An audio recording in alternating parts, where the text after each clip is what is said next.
झाली का झोप? लई दिवसांनी शांत झोप मिळाली असेल ना तुम्हाला? काय झालं, बोलत का नाहीये तुम्ही? अजून रागावलायत का? मी तुमच्यासाठी चहा करून आणलाय, प्या, बरं वाटेल. द्या इकडे, मी करते. हा ना, हो, घ्या चहा घ्या.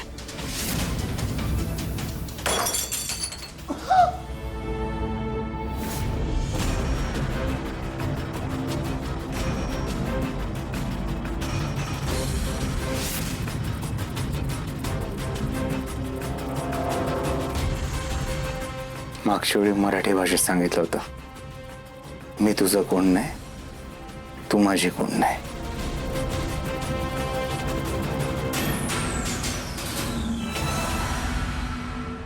काय झालं? दुसरं काय होणार आहे? झाली असतील भांडणं नवरा बायकोची. ही बाया माझ्या लेकाच्या मागे हात धुवून का लागली आहे ना, कोणाच ठाऊक. थांबा, मी बघूनच येते काय झालं. तू कुठं निघाली? अहो, मी जाऊन बघते तरी काय झालंय ते. काय गरज नाही त्याची. नवरा बायकोचं भांडण नाही, त्यांचं ते बघून घेते याल. आपण मध्ये पडायचं नसतं. हा, अरे जेव्हा गरज पडेल तेव्हा तरी तू कधी मध्ये पडलायस का? आणि आता तर डोक्यावरच पडलाय. आणि तुझ्याच्याने कवा काय झालंय का? ए म्हातारे, माझं डोकं नको खाऊ, शांत बस. मी आज जाऊन बघते, त्यांची भांडणं तरी सोडवते.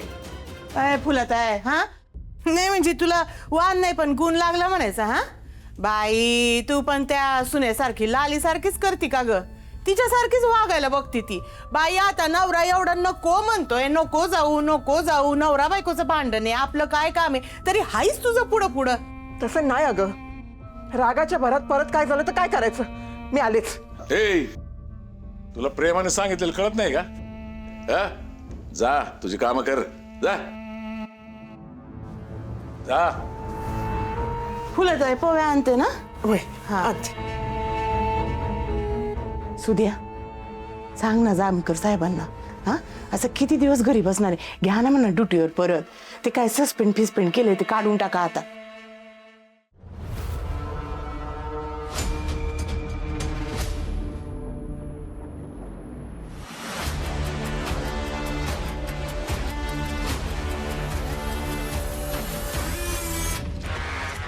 ही प्रेमाची नाटकं बंद करायची. तुझ्याशी लग्न केलं ती चूक झाली आहे माझी.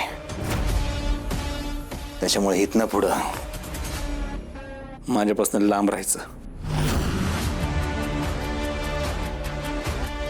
हे शेवटचं सांगतो आता मी. कळलं?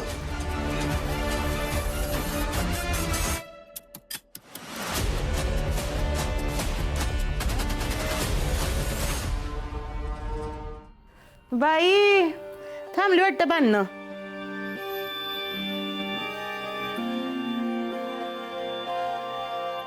ऐक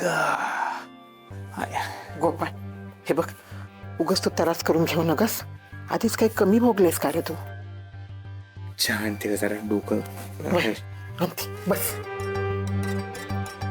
आता पोटगी द्यायची ऐपत नाही तर सहन करण्याची तरी ऐपत ठेवा. आपल्याकडे दुसरा पर्याय कुठे आहे मग? गोपाळ, ए गोपाळ, गोपाळ, गोपाळ, तुझ्यासाठी एक महत्वाची बातमी आणली मी. का रे, काय झालं? तुमच्या घरात पोलीस आहे पण तो काय कामाचा नाही. अय झुंजा, नाही म्हणजे त्याची नोकरी गेली ना आता. नोकरी नाही गेली, सस्पेंडेड आहे तो. हा, जाईल कधी ना कधी कामावर. तुझं काय काम आहे सांग? हा तेच ते, पण मी जी आणली ना बातमी ती एकदम ब्रेकिंग न्यूज आहे. तुफान आहे तुफान, नुसता नाद खुळा असली व्हायरल होणार आहे ना. हा, बातमी एकदम खतरनाक आहे. ए, सांगतो का देऊ रट्टा आता तुला? नाही नाही, आपण सांगतो की. म्हणजे काय झालं, मी आता जामकर साहेबांकडे गेलो होतो पोलीस स्टेशनला. तिथं जाऊन मी लाली वहिनीच्या केस संदर्भात जामकर साहेबांना भेटलो. त्यांनी मला सांगितलं त्या युगंधर वकीलनी ज्या फार्म हाऊस मध्ये वहिनींना डांबून ठेवलं होतं तिथलं सीसीटीव्ही फुटेज गावलंय.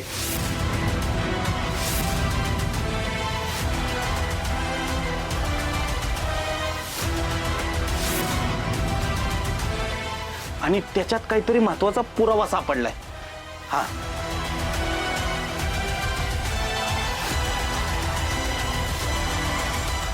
बाई म्हणजे त्या वकिलाला लालीने कसं मारलं हे समजणार आहे का त्याच्यामध्ये?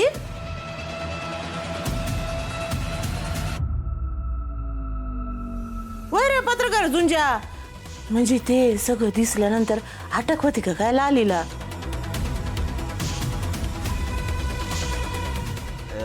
नाही ते काय मला माहित नाही.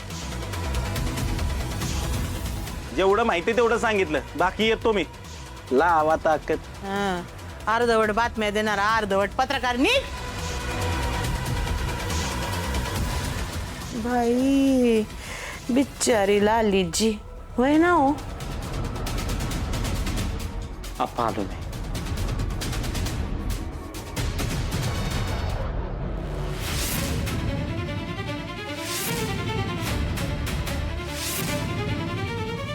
लाली लाली ऐक माझा व्हिडिओ बना करू नको लाली लाली.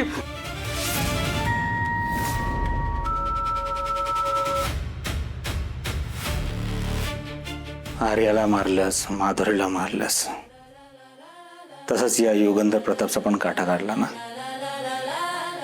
गोडाऊनमधनं पळून गेली, कुठंतरी जाऊन लपून बसली. अचानक एक एक पुराव्यात जामकर समोर आले.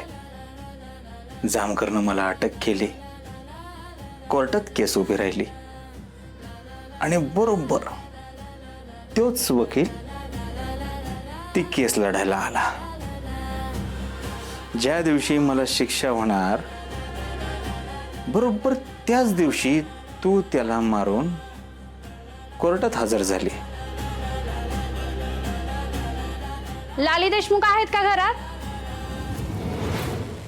अरे बापरे, एवढं लवकर आले पण काही. आर्याला मारताना, माधुरीला मारताना कुठलाच पुरावा मागे राहणार नाही याची काळजी घेतली होती ना. आता राहिलाय पुरावा.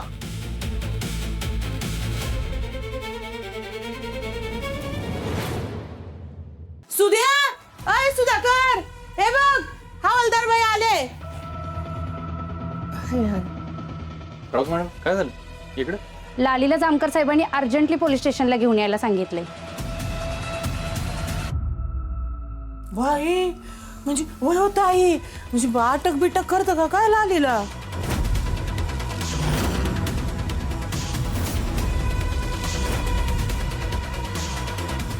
आता गुन्हा केलाय म्हणल्यावर शिक्षा तर होणारच ना.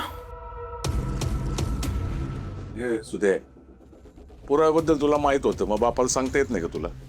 काहीतरी घरात सांगत जा की. अहो मला काय माहित, मला पण आत्ताच कळतंय. मॅडम कशा संदर्भात घेऊन यायला लावलंय? साहेबांना फुटेजमध्ये काहीतरी सापडले, त्यामुळेच ताबडतोब घेऊन यायला सांगितलंय मला.